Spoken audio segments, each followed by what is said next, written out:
So the latest payroll data in Australia shows that compared to 12 months ago, there's 0.8% more women in work now than there was this time last year, whereas 1% fewer men are in a job. That in the job recovery out of the recession, women are better positioned. Now, this might be sort of a culture shock to Our Watch and the feminists and many in the Canberra Press Gallery, but that's the payroll data, that women have bounced back stronger and are in more jobs than they were 12 months ago, while men still lag behind. So politics and perception is ruling this budget much more than some of the hard data.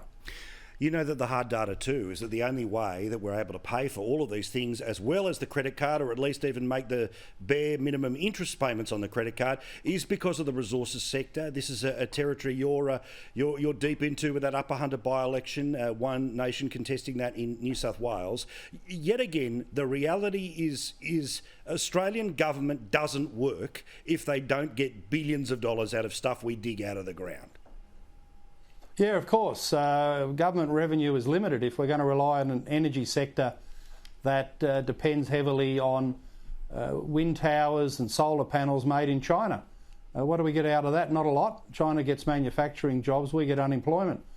So the revenue lost by hating carbon, by hating coal, by hating gas, all these fossil fuels, the revenue lost is enormous.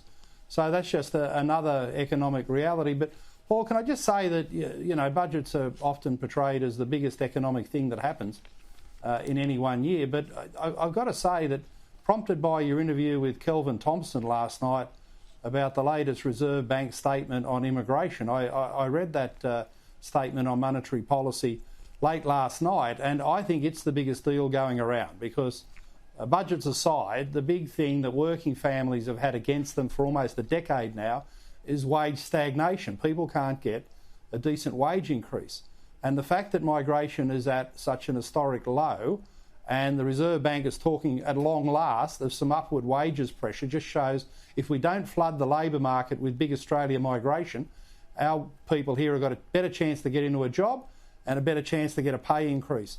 And I think that is actually the biggest news for, you know, working families out there, much more than the spend-a-thon that's in the budget.